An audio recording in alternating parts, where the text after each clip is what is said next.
Terima kasih ya Tuhan. Kami ingin senantiasa memuliakan nama-Mu ya Tuhan. Karena Engkau Allah kami yang ajaib dan mulia perkasa ya Tuhan. Kuasa-Mu nyata di dalam setiap hidup kami ya Tuhan.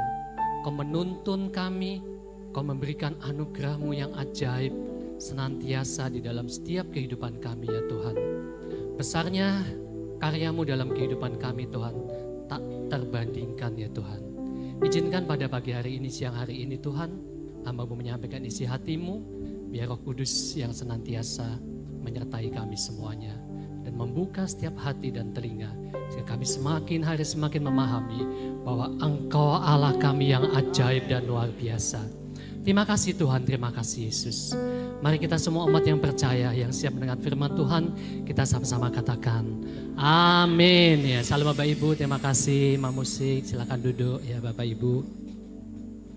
Puji Tuhan Bapak Ibu, terima kasih buat waktu yang sekian kalinya berdiri di tempat ini.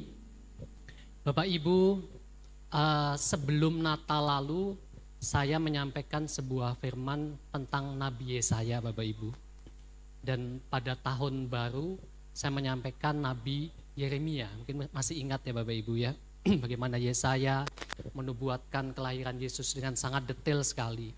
Kemudian bagaimana Yeremia berbicara bagaimana kita menghadapi tahun ini dengan kekuatan yang baru.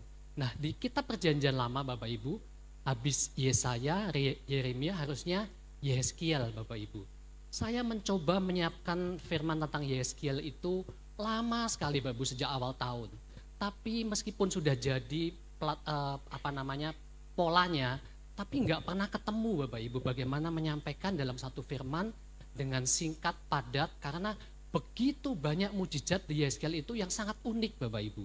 Ya akhirnya saya terus menunda-nunda Bapak Ibu, sampai kemarin akhirnya ini kayaknya saatnya mau sampaikan Yehezkiel ya. Udah jadi ini Bapak Ibu Yehezkiel, tapi kayaknya kok nggak mantep ya.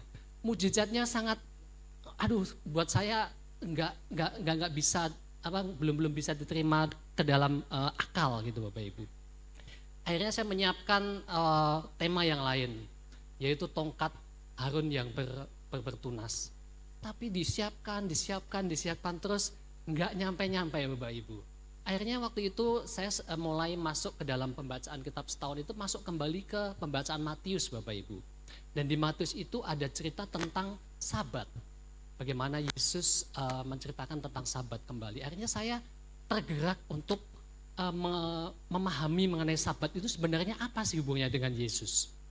Nah, akhirnya ketemulah firman ini Bapak Ibu. Judulnya mungkin boleh ditampilkan, Sabat. Bapak Ibu. Kita akan bahas mengenai Sabat. Ya, agak sedikit aneh Bapak Ibu ya. Ini khotbah ini terus terang bukan aku banget ya. Bukan tentang, saya kayaknya nggak nyampe untuk bisa menjalankan firman ini. Tapi ya ini namanya firman Bapak Ibu, pedang bermata dua. Kadang-kadang suka menusuk ke hati yang menyampaikan juga Bapak Ibu ya. Ya moga-moga dengan ini kita bisa bersama-sama belajar Bapak Ibu ya. Judulnya adalah Sabat, perhentian bersama Yesus. Ya. Saya akan mulai firman ini dengan satu pertanyaan Bapak Ibu, yang pasti kita semua bisa menjawabnya ya. Mengapa hidup kita hari-hari ini terasa semakin melelahkan Bapak Ibu?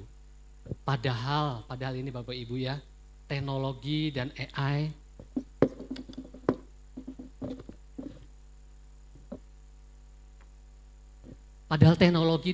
itu kan semakin canggih Bapak Ibu ya. Semakin menolong kita ya. Kita kalau menyiapkan firman ini dulu Bapak Ibu, saya membaca hampir 4-5 buku secara cepat.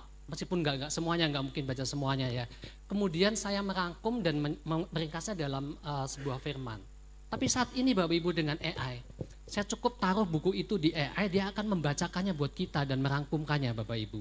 Jadi sebenarnya menyiapkan segala sesuatu sudah semakin cepat Bapak Ibu ya. Informasi yang bisa kita dapatkan itu hitungannya detik Bapak Ibu. Kita mau cari tahu tentang apa? Misalnya saya mau cari tahu tentang Pak Doni nih, saya taruh saja di Google. Siapa Pak Doni Hasilan Tambah? Langsung muncul di sana Bapak Ibu. Seorang hamba Tuhan yang luar biasa, bla bla bla bla bla gitu kan Bapak Ibu ya. Iya. Nah, tetapi justru hal-hal yang demikian ya, mungkin kalau kita mau belanja Bapak Ibu, sekarang belanja itu udah nggak harus ke supermarket Bapak Ibu. tinggal buka Shopee Bapak Ibu ya. Klik, klik, klik, klik, habis uang kita Bapak Ibu di sana ya. Ya. Mungkin juga kalau kita mau komunikasi dengan orang lain itu cepat. Ada WhatsApp, ada Telegram, ada ya macam-macam Bapak Ibu ya. Platform-platform di mana kita bisa komunikasi dengan cepat. Mungkin dulu kita kalau lagi pacaran sama istri saya harus menulis surat cinta Bapak Ibu. Saya kirimkan via pos ya kan. Lama banget nggak sampai di Cirebon. 2 minggu nggak nyampe-nya nggak dibalas-balas. Ternyata dia udah pindah ke Bandung Bapak Ibu. Waduh ya. Kita sekarang cukup dengan klik WhatsApp. Saat itu juga langsung dapat jawabannya Bapak Ibu. Komunikasi makin cepat. Tapi orang justru berkata, saya kok makin capek ya. Saya makin nggak punya waktu ya. Pikiran saya nggak pernah berhenti. Pikiran kita itu muter terus mikirin hal-hal yang kita nggak tahu apa yang terjadi ya.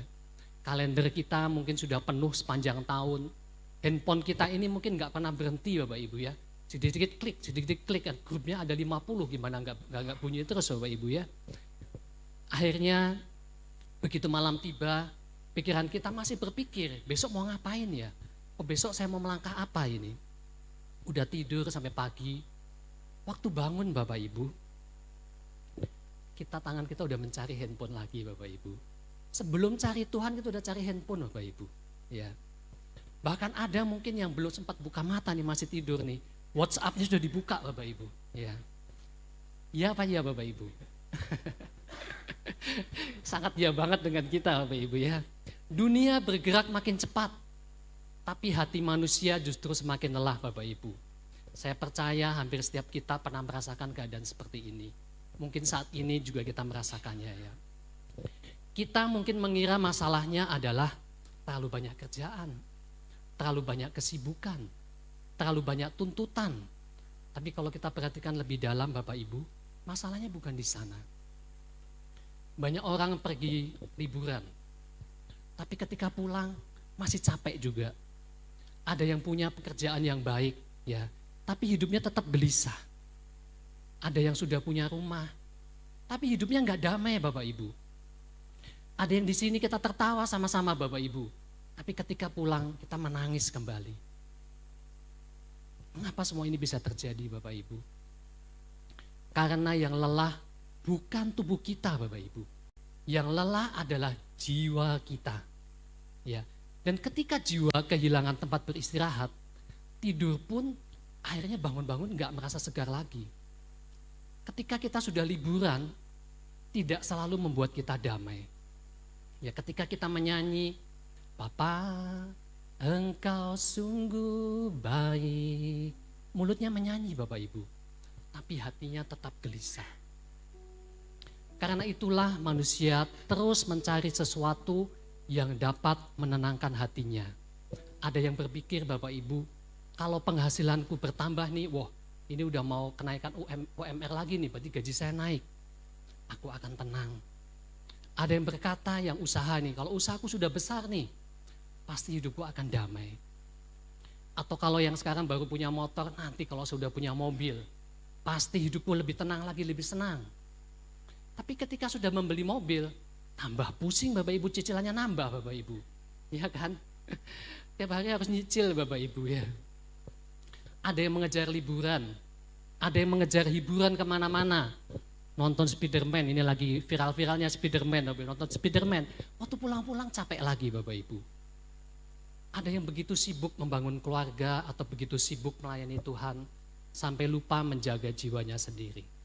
Slide yang berikutnya. Ini kuncinya Bapak Ibu. Slide yang lanjut lagi. Semua manusia sebenarnya sedang mencari sebuah rumah Bapak Ibu. Bukan rumah dari batu bata. Bukan rumah yang berdiri di atas tanah, tetapi tempat di mana hati benar-benar dapat beristirahat. Ada yang mencarinya dengan uang, dalam karir, dalam pekerjaan, atau pelayanan. Ada juga yang mencarinya dalam pasangan, ada yang mencarinya dalam keluarga. Tapi semuanya itu ketika dimiliki, hati tetap kosong. Mengapa Bapak Ibu? Karena rumah daripada jiwa manusia bukanlah semuanya itu. Bukan uang, bukan keberhasilan. Rumah jiwa kita adalah di dalam Kristus. Tubuh membutuhkan tidur Bapak Ibu, bertidur istirahat. Pikiran membutuhkan ketenangan. Tetapi jiwa membutuhkan rumah di dalam hadirat Tuhan. Slide yang berikutnya. Di tengah dunia yang penuh dengan kelelahan seperti itulah, Yesus mengucapkan satu undangan yang sangat sederhana di dalam Matius 11 ayat 28. Kita baca sama-sama yuk Bapak Ibu. 1, 2, 3.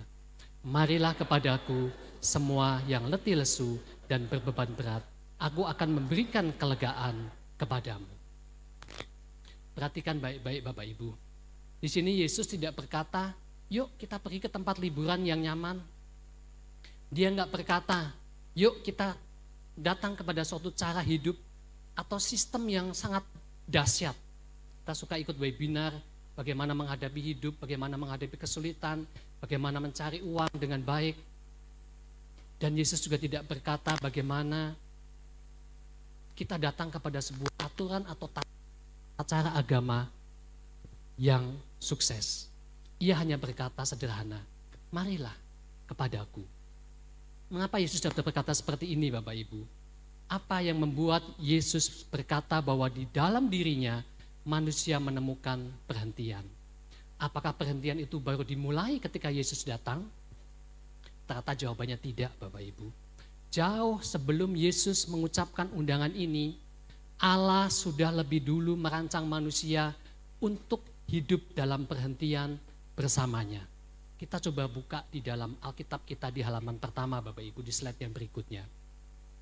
Di dalam Kejadian ayat 2 sampai dengan ayat 2 dan 3 dikatakan di sana, berhentilah Allah pada hari ketujuh dari segala pekerjaan yang dibuatnya. Allah berhenti karena pekerjaannya udah selesai Bapak Ibu. Gak ada yang kurang lagi, gak ada yang perlu diperbaiki lagi. Perhentian Allah bukan karena dia lelah atau kecapean, tetapi perhentian Allah adalah atas sukacita karyanya yang sempurna. Slide yang berikutnya. Sekarang kita perhatikan Bapak Ibu, ini cerita tentang bagaimana Allah melakukan perhentian. Kita mundur sejenak, ini tadi hari ke-7, kita mundur ke hari ke-6 Bapak Ibu. Allah menciptakan Adam pada hari ke-6. Betul ya? Sekolah minggu cek ya, benar Adam diciptakan pada hari ke-6. Kalau salah tolong dikoreksi Bapak Ibu ya. Adam diciptakan pada hari yang ke-6. Jadi hari ke-6 itu Adam diciptakan, kemudian besoknya hari ke-7 di mana Allah mengadakan perhentian. Artinya apa Bapak Ibu? Kita pikirkan sebentar Bapak Ibu. Adam belum bekerja. Adam belum pegang pacul Bapak Ibu. Adam belum sempat berkeringat. Tetapi Allah sudah lebih dulu mengundangnya masuk di dalam hadiratnya di dalam hari ke-7, hari perhentian. Kita sadar Bapak Ibu ya, hari ke-6 Adam diciptakan, belum bekerja. Hari ke-7-nya Allah adalah hari perhentian. Di sini kita menemukan sebuah prinsip atau pemahaman yang sangat indah. Bahwa Allah itu menciptakan manusia bukan dari pekerjaan menuju perhentian. Sebaliknya, justru Allah menciptakan manusia dari perhentian menuju kepada pekerjaan. Nah, beda banget Bapak Ibu ya, dengan yang kita pahami selama ini, yang kita lakukan selama ini. Kita sering berkata, nanti kalau urusan saya sudah selesai, saya baru akan tenang. Nanti kalau ekonomi sudah membaik, saya baru punya waktu untuk Tuhan. Nanti kalau pekerjaan saya sudah ringan, saya baru akan banyak berdoa. Tetapi kapan nanti itu datang Bapak Ibu? Mungkin hampir gak pernah datang, karena kita dipenuhi dengan kesibukan. Firman Tuhan pada hari ini justru menyatakan kebalikannya. Perhentian bukan hadiah setelah pekerjaan selesai. Perhentian adalah titik awal untuk mulai menjalani hidup bersama Allah. Ada satu fakta yang sering kita lewatkan dalam slide yang berikutnya. Ketika Allah menguduskan hari yang ke-7, itu dosa belum masuk ke dunia. Belum ada kutuk, belum ada air mata, belum ada penderitaan. Artinya apa? Perhentian, atau kita boleh baca dengan sabat, muncul bukan karena dosa manusia. Sabat bukan hukuman, sabat bukan beban. Sabat adalah hadiah. Sabat adalah kasih karunia Allah. Sejak awal sudah berkata kepada manusia, aku tidak menciptakan engkau hanya untuk bekerja, tetapi aku menciptakan engkau supaya lebih dekat denganku. Kira-kira Bapak Ibu paham ya? Jadi apa yang kita pikirkan selama ini ternyata kebalik Bapak Ibu. Kira-kira kita udah paham bahwa kita mulai dengan perhentian, bukan dengan bekerja. Amin Bapak Ibu, kita paham Bapak Ibu? Ini pahamnya kayaknya agak terpaksa nih, kalau nggak paham saya ulang lagi nih Bapak Ibu. Jadi harus paham Bapak Ibu ya, kalau nggak paham saya ulang lagi nih. Berarti 10 menit ulang lagi. Slide yang berikutnya Bapak Ibu. Setelah itu manusia masuk ke dalam, jatuh ke dalam dosa Bapak Ibu. Semuanya berubah. Berabad-abad kemudian ketika bangsa Israel keluar dari Mesir, Allah kembali mengajarkan pelajaran yang sama. Dalam Keluaran 16 ayat 4 dikatakan, sesungguhnya aku akan menurunkan dari langit hujan roti bagimu. Setiap pagi Allah menurunkan mana. Mengapa enggak sekaligus sebulan Bapak Ibu ya, tapi setiap hari Bapak Ibu. Jadi orang Israel, mungkin kalau di hidup zaman sekarang, dia akan beli kulkas yang gede Bapak Ibu buat nyimpen mana. Supaya seminggu atau sebulan itu tetap enggak busuk-busuk Bapak Ibu ya. Tetapi Allah tidak memberikannya sekaligus untuk 1 bulan. Karena Allah sedang membentuk hati manusia. Mereka hanya boleh mengambil secukupnya. Dan kalau menimbun, karena takut kekurangan, akhirnya mananya membusuk Bapak Ibu. Tetapi pada hari ke-6, Allah menyuruh orang Israel untuk mengambil 2 kali lipat banyaknya. Mana itu tetap baik sampai hari Sabat. Aneh ya, sebelumnya kalau lewat hari mananya busuk. Tetapi kalau lewat hari Sabat, mananya enggak busuk Bapak Ibu. Apa yang sedang Allah ajarkan? Allah sedang mengajarkan bukan sekedar bagaimana kita mengumpulkan makanan, bagaimana orang Israel mengumpulkan mana. Allah sedang berkata, percayalah kepadaku, aku sanggup memeliharamu. Ini satu hal yang sedang Allah ajarkan, bahwa hari Sabat itu menjadi latihan iman, bukan latihan berhenti bekerja Bapak Ibu, melainkan latihan untuk mempercayai Allah. Slide yang berikutnya. Kemudian di Gunung Sinai, Allah memasukkan Sabat ke dalam 10 perintah Allah. Sampai saat ini Bapak Ibu, 10 perintah Allah belum dibuang. Di sana ada dikatakan kuduskanlah hari Sabat.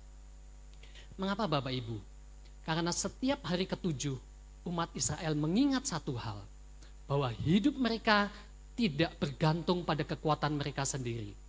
Ketika mereka berhenti bekerja, mereka sedang berkata, Tuhan, Engkaulah yang memelihara hidupku.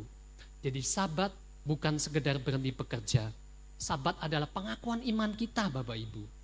Bukan aku berhenti karena semua pekerjaanku sudah selesai, tetapi aku berhenti karena aku percaya, mengimani bahwa Allah tetap bekerja dan memeliharaku.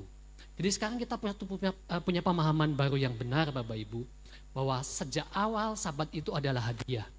Sabat dimaksudkan supaya manusia menikmati hadirat Allah. Ku masuk ruang Maha Kudus. Cukup Bapak Ibu.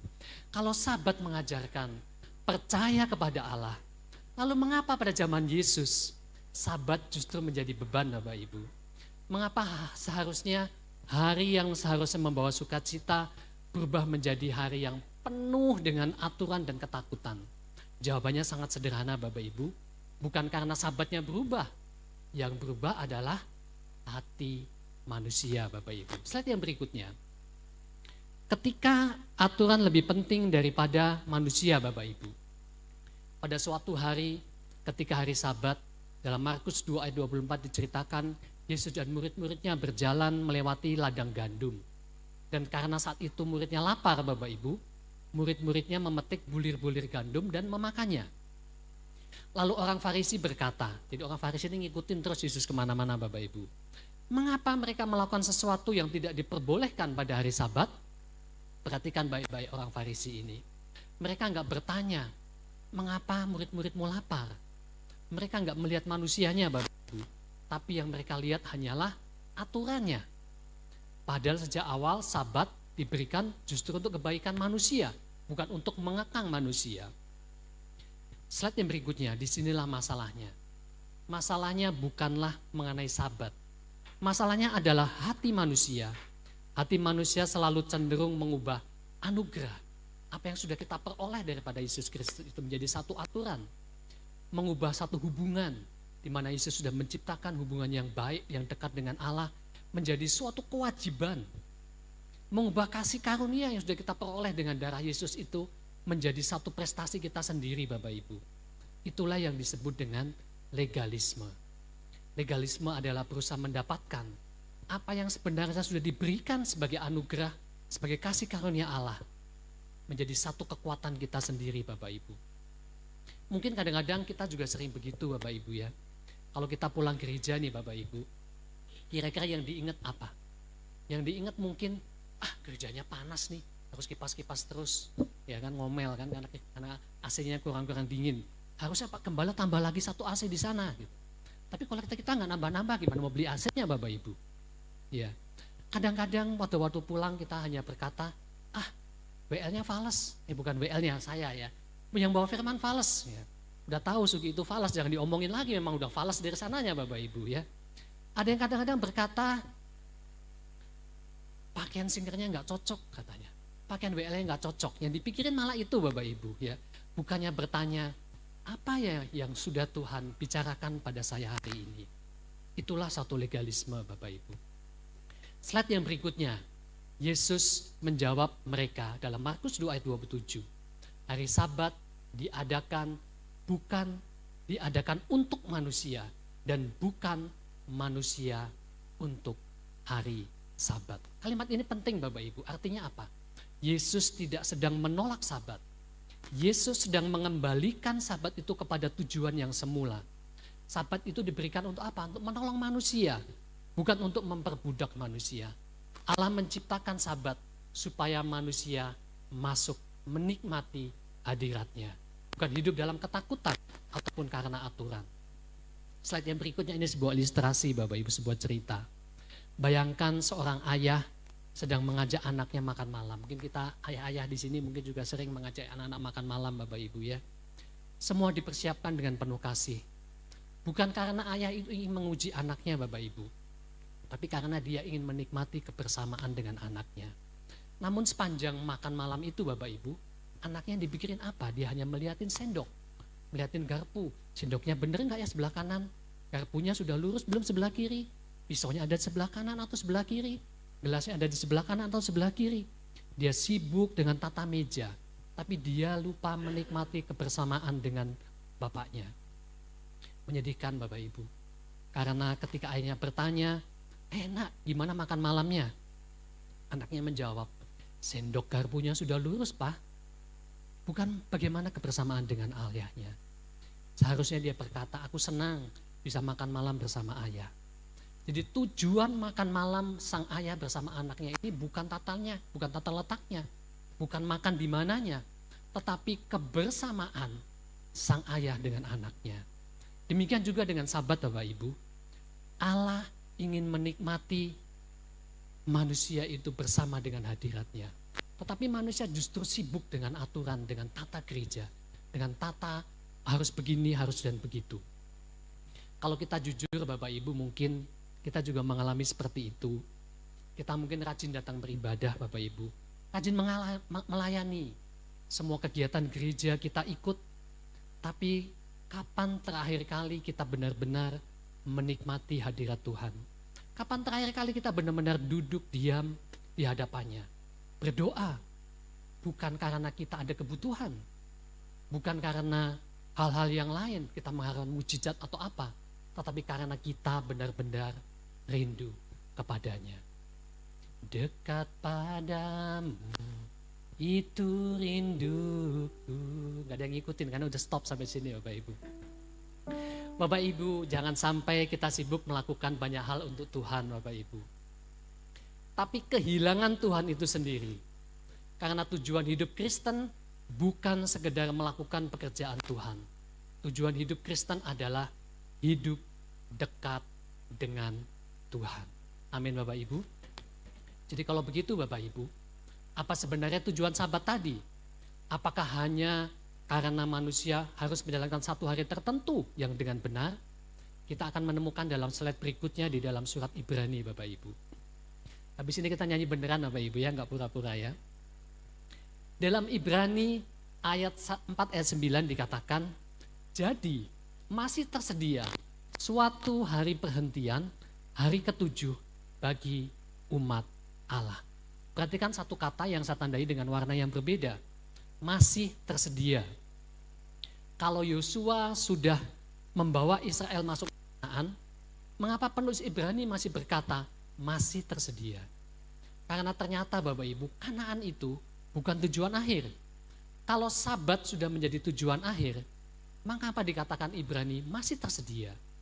Berarti Sabat juga bukan tujuan akhir. Semuanya ini sedang menunjuk kepada sesuatu yang lebih besar. Kita akan lihat di sebelah tengahnya Bapak Ibu. Kita memulai dengan benang merahnya Bapak Ibu. Di Eden, Allah memberikan perhentian, tetapi manusia kehilangannya karena dosa. Kemudian di padang gurun Bapak Ibu, Allah memberi mana, tetapi mana hanya mengenyangkan tubuh. Di Sinai, ketika Allah menurunkan loh batu yang berisi perintah, 10 perintah Allah. Allah memberikan Sabat, kuduskanlah hari Tuhan. Tetapi Sabat itu ternyata tidak mengubah hati manusia. Kemudian di Kanaan, di mana Allah sudah memberikan perhentian di perjanjian Bapak Ibu. Tetapi di sana pun manusia masih jatuh ke dalam dosa. Ini membuktikan Bapak Ibu bahwa semuanya itu belum selesai Bapak Ibu. Semuanya sedang menunjuk kepada satu pribadi, yaitu Yesus Kristus. Inilah benang merahnya Bapak Ibu. Ketika dari penciptaan sampai mana, sampai Sabat, sampai Kanaan, dan akhirnya kita menuju kepada Tuhan Yesus Kristus. Slide yang berikutnya Bapak Ibu, ada sebuah ilustrasi lagi. Moga-moga ilustrasi cocok Bapak Ibu. Ini sedang saya cari ilustrasinya, ternyata ini yang paling cocok kayaknya ya. Bapak Ibu mungkin pernah ditinggalkan oleh seorang yang kita kasih. Bukan ditinggalkan dalam arti sesungguhnya, tapi mungkin dia anak kita misalnya pergi kuliah di luar kota ya Pak Deli, anaknya kuliah di Semarang ya. Udah balik ya? Udah lulus ya Pak ya? Puji Tuhan. Ya amin. Setiap malam mungkin kita harus video call dengan dia. Kita berdoa, bermesbah bersama-sama ya. Waktu anak saya pun yang pertama kuliah di Bandung, kami pun juga video call setiap malam ya. Meskipun kadang-kadang dia masih ada di kampus atau apa kita tinggalkan. Anak saya yang kedua kerja kuliah di Selipi juga setiap malam kita coba untuk video call ya. Mungkin di antara Bapak Ibu ada juga suami atau istri atau pasangannya bekerja di luar kota atau bahkan di luar negeri.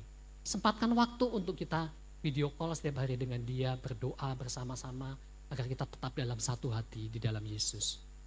Nah Bapak Ibu, senang kan kalau kita sedang bicara dengan anak, dengan kekasih kita, dengan suami istri kita di video call. Kayaknya senang banget ketemu melihat wajahnya Bapak Ibu ya. Tetapi Bapak Ibu, ketika orang yang kita kasih itu pulang bertemu dengan kita, kira-kira yang kita peluk itu handphonenya atau orangnya Bapak Ibu? Handphonenya Bapak Ibu ya? Oh bukan, ya orangnya. Jadi Bapak Ibu, semua orang itu menunggu orang yang kita kasih Bapak Ibu. Jadi bayangan itu hanya berguna ketika orangnya belum tiba. Tetapi ketika orangnya sudah tiba Bapak Ibu, ketika perjanjian lama berkata ada Eden, ada mana, ada Sabat, ada Kanaan. Semua itu adalah bayangan Bapak Ibu. Yang ditunggu adalah pribadinya. Dan pribadi itu adalah Kristus. Karena itu jangan berhenti pada bayangannya Bapak Ibu. Datanglah kepada pribadi yang kita nantikan itu, yaitu Yesus Kristus. Ini puncaknya Bapak Ibu di slide berikutnya. Kita sampai pada Golgota Bapak Ibu. Ketika seluruh pekerjaan penembusan itu selesai, Yesus berkata, sudah selesai. Atau dalam bahasa Yunaninya, tetelestai. Artinya, telah diselesaikan dengan sempurna. Bukankah ini mengingatkan kita pada kejadian Bapak Ibu? Allah berhenti karena penciptaan selesai dengan sempurna. Dan Kristus juga berkata, sudah selesai.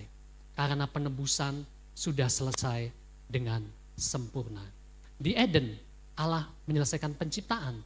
Dan di Golgota, Kristus menyelesaikan keselamatan. Sejak saat itu Bapak Ibu, orang yang percaya kepada Kristus tidak perlu lagi hidup untuk mencari penerimaan Allah. Karena kita sudah hidup diterima di dalam Kristus. Karena itu kita bekerja, kita beribadah, kita melayani. Bukan untuk mencari keselamatan Bapak Ibu. Kita hidup, kita melayani, kita bekerja dari keselamatan yang sudah Kristus selesaikan. Dan itulah Injil Bapak Ibu. Yesus pegang erat tanganku, ku tak dapat hidup di luar kasih-Mu.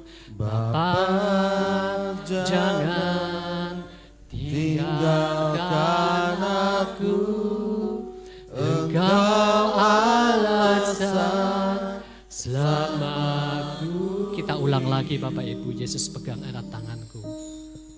Yesus pegang erat tanganku, ku tak dapat hidup di luar kasih-Mu.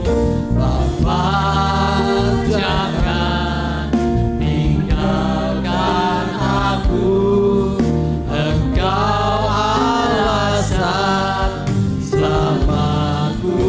Engkau alasan selamaku hidup. Engkau alasan selamaku. Engkau alasan selamaku hidup.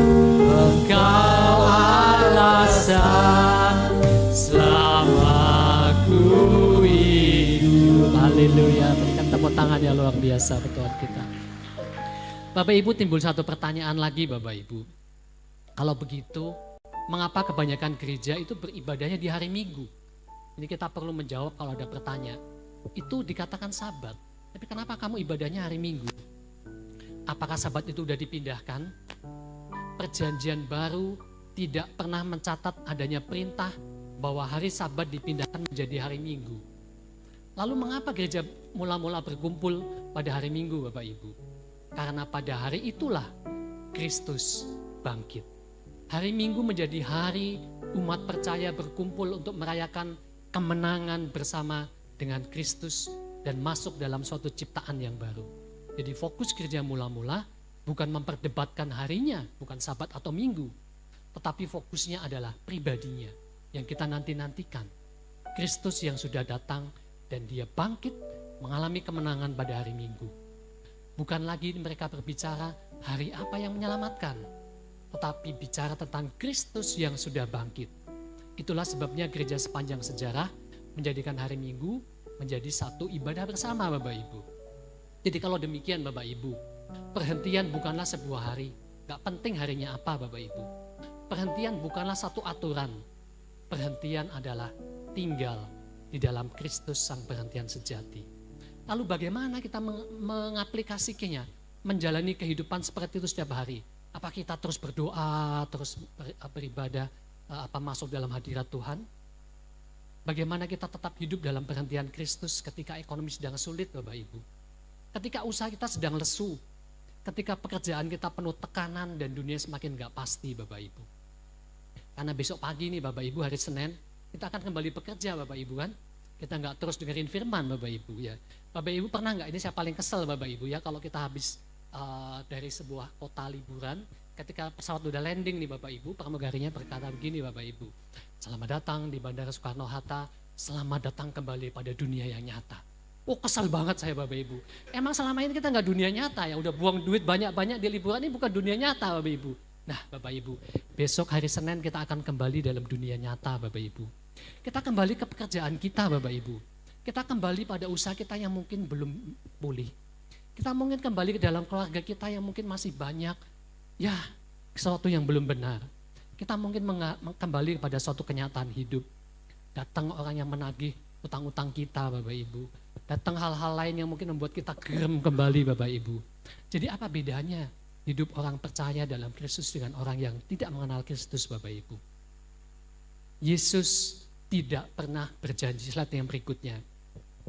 Yesus tidak pernah berjanji bahwa setelah, slide yang berikutnya lagi. Kembali yang tadi betul. Ya ini dia. Oke. Yesus tidak pernah berjanji bahwa setelah kita mengikuti dia Bapak Ibu, hidup kita menjadi mudah Bapak Ibu. Perhentian itu dalam Kristus bukan berarti badainya berhenti Bapak Ibu. Perhentian itu berarti adalah Kristus sudah hadir di tengah badai.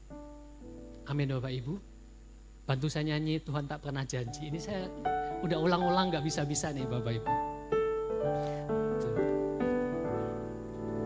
Tuhan tak pernah janji, langit selalu biru, tetapi Dia berjanji selalu menyertai.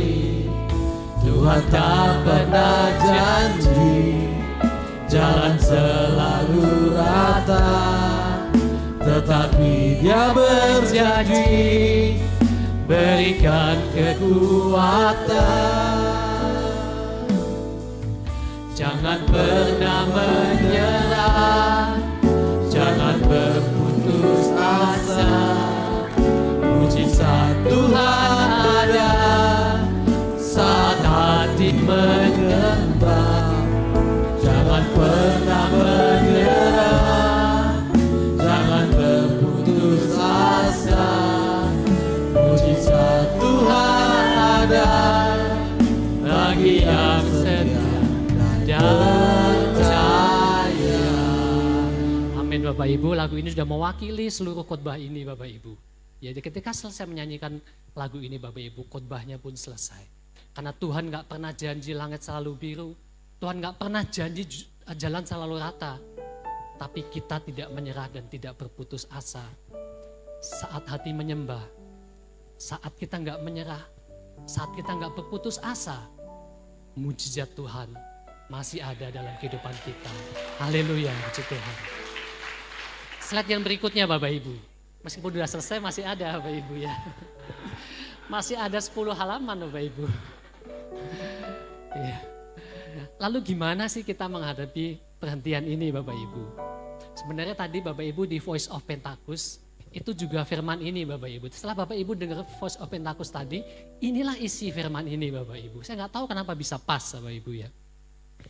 Kristus nggak hanya memberikan perhentian Bapak Ibu. Kristus membawa kita kembali kepada hadirat Allah. Karena apa? Sejak Eden, yang hilang bukan sekedar taman Bapak Ibu. Bukan sekedar sabat yang hilang. Yang hilang adalah hubungan manusia dengan Allah. Karena itu Yesus berkata di dalam Yohanes 15 ayat 4, tinggallah di dalam aku. Perhatikan Bapak Ibu sekali lagi. Yesus gak berkata, bekerjalah lebih keras. Buktikan dirimu kok bisa katanya. Atau lakukan lebih banyak. Ya mungkin dalam webinar kita sering ikut kesuksesan dunia ya. Kita bisa, ya kan?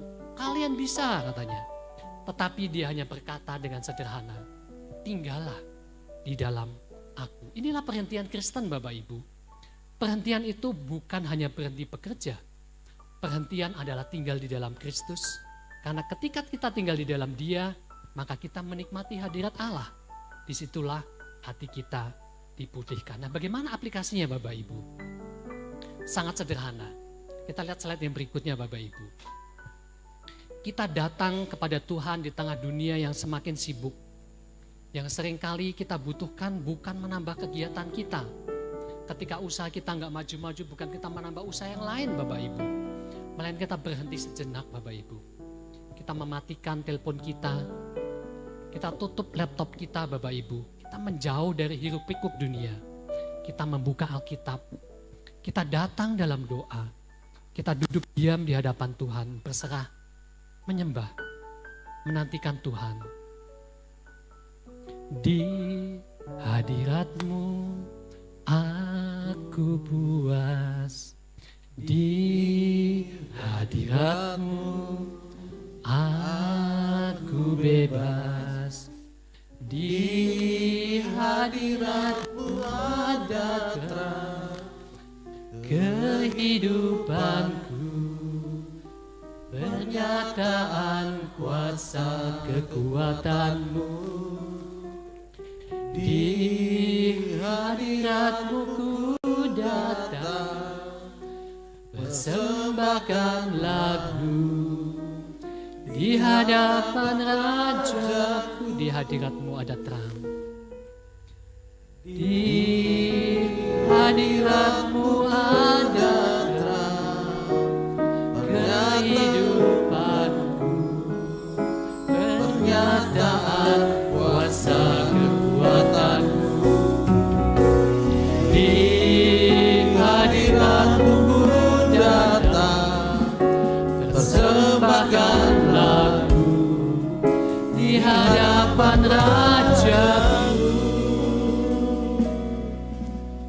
Bapak Ibu yang terkasih, bukan karena Tuhan baru mengetahui kebutuhan kita ketika kita berdoa Bapak Ibu. Bukan juga karena Tuhan baru mulai bekerja ketika kita datang kepadanya. Tetapi karena hati kitalah yang perlu dipulihkan. Hubungan Tuhan tidak bertumbuh di sela-sela kesibukan kita Bapak Ibu. Hubungan bertumbuh ketika kita menyediakan waktu untuk tinggal di dalam hadirat-Nya. Bapak Ibu pernah nggak datang kepada Tuhan? Bukan datang membawa sederet permohonan, bukan meminta mujizat, bukan mencari jawaban.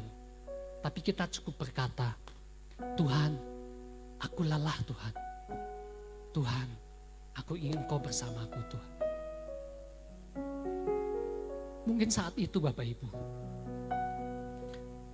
tidak ada jawaban yang langsung terdengar. Mungkin gak ada mujizat yang langsung terjadi Bapak Ibu. Gak ada pintu yang langsung terbuka. Namun ketika kita bangkit dari doa, bebannya mungkin masih sama Bapak Ibu. Pekerjaannya mungkin masih sama. Usahanya mungkin masih sepi Bapak Ibu. Pergumulannya belum selesai. Tapi hati kita sudah berbeda. Karena hadirat Tuhan seringkali datang lebih dulu mengubah hati kita daripada mengubah keadaan kita. Ketakutan berubah menjadi iman. Kegelisahan berubah menjadi damai. Kelelahan berubah menjadi satu kekuatan yang baru. Itulah hidup di dalam perhentian Kristus. Bukan hanya mengetahui bahwa Kristus adalah perhentian kita, tetapi datang, diam, berserah, dan tinggal di dalam hadirat-Nya. Dan Bapak Ibu ketika Roh Kudus itu memenuhi hati kita nggak sedang melarikan diri dari dunia kita. Kita sedang diperlengkapi untuk menghadapinya. Kita kembali kepada keluarga dengan kasih yang baru. Kita kembali kepada kerjaan dengan pengharapan yang baru. Kita kembali kepada usaha dengan iman yang baru. Kita kembali kepada pelayanan dengan sukacita yang lebih baru lagi Bapak Ibu. Bukan karena keadaan semuanya udah berubah Bapak Ibu. Keadaan semuanya tetap ada. Tetapi karena Tuhan sudah lebih dulu mengubah hati kita. Amin Bapak Ibu. Perhentian Kristus bukan dimulai ketika persoalan selesai. Perhentian Kristus itu dimulai ketika kita berhenti sejenak. Lalu tinggal di dalam hadirat-Nya. Yang berikutnya Bapak Ibu, ini aplikasi yang lebih lengkap lagi. Bagaimana kalau ekonomi sedang sulit Bapak Ibu? Saat yang berikutnya, ya. Orang percaya tetap bekerja. Besok pasti kita bekerja lagi, nggak mungkin kita diam. Tetapi kita tidak kehilangan pengharapan Bapak Ibu. Karena kita percaya Allah tetap melihara kita. Mungkin kita kalau kekurangan penghasilan bisa mulai mengurangi pengeluaran-pengeluaran yang nggak perlu. Kita nggak perlu malu hidup lebih sederhana. Atau kita nggak gengsi dengan gaya.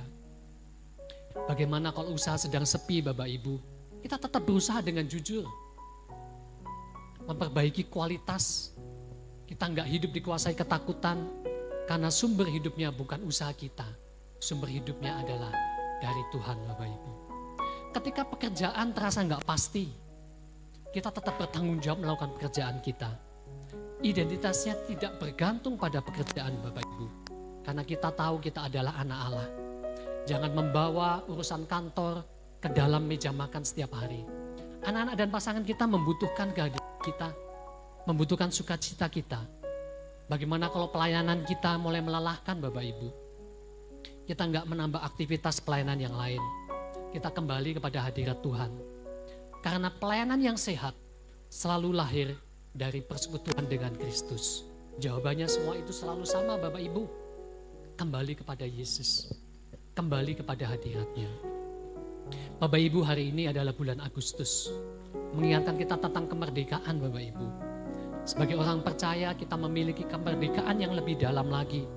Kita enggak lagi menjadi hamba ketakutan, hamba kecemasan, hamba keadaan yang belum berubah. Mungkin ekonomi belum mudah, mungkin pekerjaan belum pasti, usaha belum seperti yang diharapkan, dan dunia masih penuh dengan ketegangan. Tapi kita enggak menghadapi semuanya itu sebagai orang yang kalah Bapak Ibu. Kita menghadapi semuanya bersama dengan Kristus. Dan bersama dengan Kristus kita adalah pemenang Bapak Ibu. Ini kemarin di Sentul Pak Niko juga katakan kita adalah pemenang. Bukan berarti bersama Kristus semua persoalan selesai Bapak Ibu. Tetapi kita tahu siapa yang memegang hidup kita ke depannya. Karena ketika kita datang kepadanya Bapak Ibu, diam di hadapannya, berserah, menerima kekuatan dari Roh Kudus, kita bisa bangkit dan menjalani hidup kembali. Kita bukan pemenang karena hidup kita lebih mudah. Kita bukan pemenang karena badai udah gak ada dalam hidup kita. Tetapi badai itu tetap ada. Dan kita tetap menjadi pemenang karena Kristus tetap menyertai kita. Amin Bapak Ibu. Ya. Kitalah umat pemenang. Kita umat pemuji. Kita bangkit berdiri Bapak Ibu. Kita anak perjanjian. Yesus telah bangkit kalahkan maut. Bangkit dia lahir baru. Jalan kuasa darahnya. Jadi ahli warisnya anak Allah. Anak Allah. Hey. Anak Allah. Hey. Anak Allah. Hey. Hey. Hey.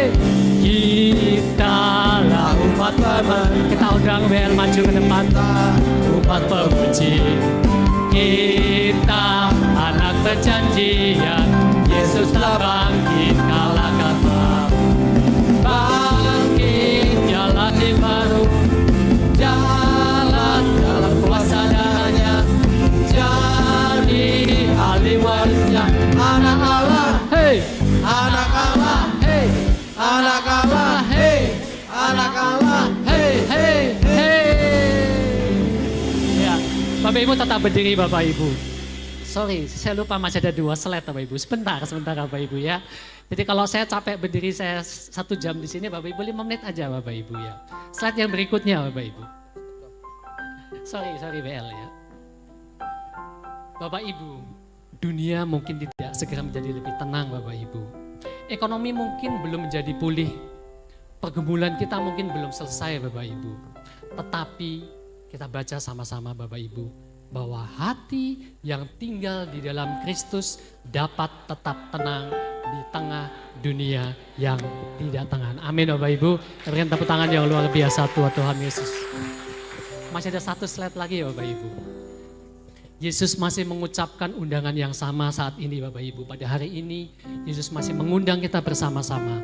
Marilah kepadaku semua yang letih lesu dan berbeban berat. Aku akan memberi kelegaan padamu. Amin Bapak Ibu. Bapak Ibu, besok pagi mungkin kita kembali ke kantor yang sama. Masih ada masalah yang sama. Masih ada atasan yang cerewet di sana. Masih ada bawahan yang gak pernah kerja dengan benar. Masih ada hal-hal yang lain kita hadapi di sana. Kesibukan, kecapean, banyak pekerjaan. Mungkin kita kembali ke usaha yang sama Bapak Ibu. Kue saya kok gak laku-laku ya? Ini kenapa batang bambu yang saya potong-potong ini belum laku-laku ya? Kenapa saya narik ojek kok belum ada pesanan-pesanan ya? Kita kembali ke rumah dengan persoalan yang sama Bapak Ibu. Tetapi ingat Bapak Ibu, Bapak Ibu semuanya, kembali ke sana sekarang tidak sendirian. Dunia belum berubah, pergumulan kita belum selesai. Tetapi siapa yang tinggal dalam Kristus tidak pernah berjalan sendirian. Karena perhentian bukanlah hidup tanpa badai, perhentian adalah hidup bersama Yesus di tengah badai. Ini slide yang terakhir Bapak Ibu, benar-benar terakhir. Mari kita datang kepadanya. Haleluya, berikan tepuk tangan yang luar biasa buat Tuhan kita. Terima kasih Tuhan, terima kasih Yesus. Izinkan ya Tuhan, ketika badai masih ada di dalam setiap kehidupan kami, ketika kami masih mengalami persoalan yang sama, ketika besok kami kembali pada pekerjaan, usaha yang sama, keluarga yang sama, kami percaya Tuhan, kami tidak sendirian kembali. Karena Engkau ada bersama-sama dengan kami. Dan Engkau yang akan membuat kekuatan dalam setiap hidup kami. Dan kami akan mengalami kemenangan. Haleluya. Amin.